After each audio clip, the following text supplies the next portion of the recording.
Welcome to Campus Pt1 number 2. My name is James Williams Jr. This is the only video I'm making tonight because I have a big day planned tomorrow. Some things I planned, some things I did not. So this video is about moral compasses. Yes, I know, I've made this video before. But apparently, some people, specifically my family, didn't receive the memo or the message. You know, there's a fine line between right and wrong. It's a very fine line. And for the anti-hero, for people like me who are the bad guy playing the good guy playing the bad guy, or the good guy playing the bad guy playing the good guy, or the bad guy playing the good guy playing the bad guy. Whatever you want to assume that I am, you are going to. So we're just going to let that go right there.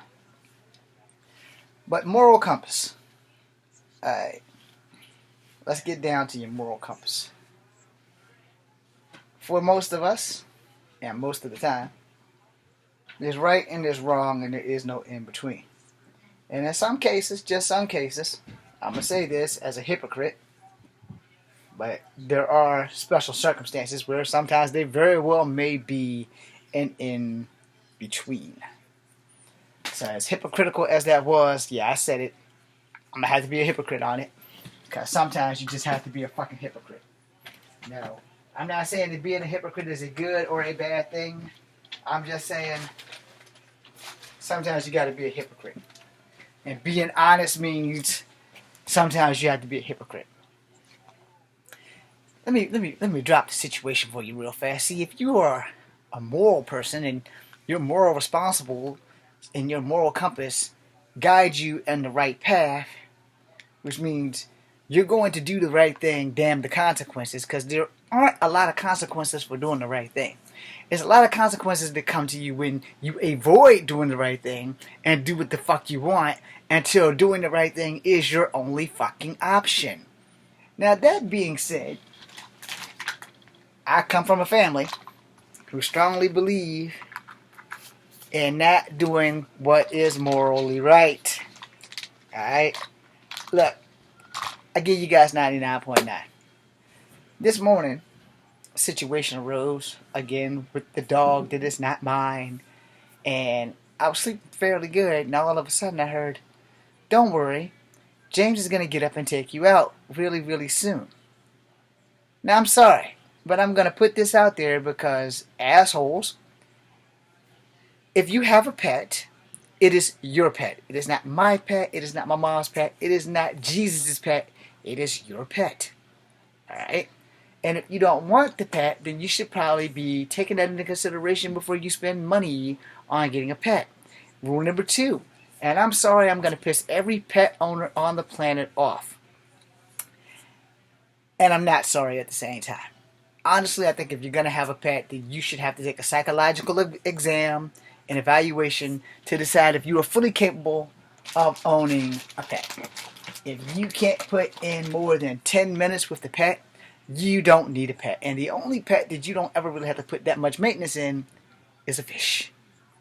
Because you can feed the fish once a day, every day. You can clean the tank once or twice a month, get an algae eater, get a filter, and most of the time that shit works itself out. When you have a cat, the cat goes out, it has its fun, it poops, it buries its poop, and it comes back and you're none the wiser. Unless it's a house cat where you have to scoop the poop all the frickin' time. We've been there and done that too. But I am tired of being the responsible one for people who has a lack of moral compass, who defend the wrong people for the wrong reasons because you're fucking stupid. Simple as that. You're fucking stupid. If you know a person is doing wrong, you do not defend that person, regardless if they're your child or even Jesus himself. You do not defend someone who's purposely doing shit that they know is wrong, and they continue to do that. Your moral compass is broken if you are. Usually Jesus doesn't do the wrong thing, so you're in pretty good shape. Most of that shit was just a point of view back in the Bible time, but it was predestined for him to die for all of us. That being said, that's no longer relevant to this video. Your moral compass, you're either going to do the good things and the right thing, or you're going to do what benefits you because you're a selfish sack of shit and you've chosen to do what's right for you versus what's actually right. See, that's a problem with a lot of people in the world, some in my family. Uh, just do the right thing that benefits all, and then just do the right thing that benefits you, and damn who you hurt in the process. So a lot of my family members come from that side, where I'm on the other hand, damn the consequences, I'm going to do the right thing and get it over with. As I told people many a times before, and I'll tell you many a times again, there's only 2 times that I am not going to fucking confess to shit. And that is if I murder somebody or commit a crime that's so severe that there's no way in hell I can get away with it if I open up my mouth. So, which would probably be murder. Murder is probably the only time that I would probably actually lie. Unless I knew that confessing would get me a better deal than lying. Like I say, I confess it was a justifiable homicide, and the situation would be I killed the man, I walked in on him raping my wife, my daughter, my mother. 9 times out of 10, the jury's going to see that, especially because I've never had a legal issue outside of a speeding ticket and some other negligent shit that I will not reveal here. But, getting in trouble over a text message and 2 love songs, so I mentioned it. All right, yeah, I had got a somewhat restraining order for 2 love songs and 2 text messages. Yeah, that was fun. Anyway, outside of that shit, I don't have any criminal record. I have a good military record. I got an honorable discharge. So again, it's more than likely the only thing that I would never confess to is a fucking murder. And that would be the only time that I would tell anybody, hey, yo, don't confess to murder. Under any circumstances, don't confess to murder. But that's because that would be where my moral compass draws its line. And we all have a moral compass that draws a line. But when you have a moral compass where you purposely know someone's doing wrong and you walk around with blinders on and you pretend like you don't know or you don't give a damn that this person is literally doing the wrong thing and you can do something about it but you choose not to do something about it, you have a moral compass issue. Now, the thing about having a moral compass is that, alright, for instance, I read on a Top Buzz today, some dude in Vancouver manhandled a 92-year-old Asian man who has dementia. He threw him out the store, and basically, when he threw him out the store, the guy hit the ground and hit his head, which was not cool for him to even touch the guy or throw him out the store. But he was a 92-year-old Asian man. The guy that did it was a big old white guy. Okay, in front of his child. He had no need to bother that Asian dude in that store.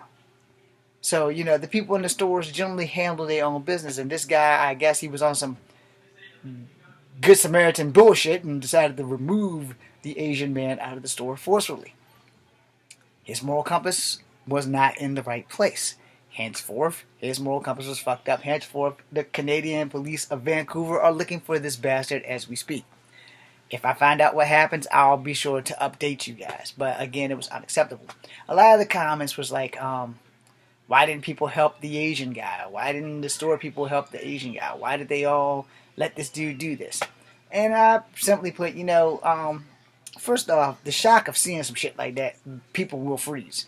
Not everybody has the control over their fight, flight, or stay there and not know what the fuck to do situation.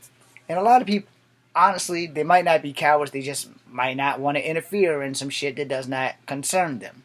But we should all be concerned over our fellow man, especially the elderly, because they deserve better treatment than what we the young, and you the younger, give them. But, they're still looking for the guy. His moral compass was really fucked up. Because, one, I don't give a damn what a person's race is. Elderly people deserve respect. And even if they're flying off at the mouth, you just let that shit go. They're elderly. They've earned the right to say whatever the fuck they want to say. Alright? And then with all the incredible Asian bashing that's going around, you have to ask, does our leader of the free world have a strong moral compass if he's constantly calling coronavirus, or COVID-19, or as I like to say it, the carnivorous virus, because I don't know why, I just keep calling it that. Reflex, I guess. He keeps calling it the Chinese disease, which is causing mad problems for mad Asian people. And for those who don't know, Native Americans are Asian, so they haven't been targeted yet, but you never know. Some racist Yahoo might be like, oh, this motherfucker's Asian. He might not know that this motherfucker's not Chinese. He's got on the war paint and everything. It's like, oh, this motherfucker is Asian still. I'm going to hurt him because he's Asian. Moral compass, people. A lot of us don't tend to have a moral compass. And if you're not using your moral compass, you're fucked. That being said, I'm going to end this video now. And I'm probably going to do a part 2. Maybe. This is Comfort Havoc number 2. Be seeing you.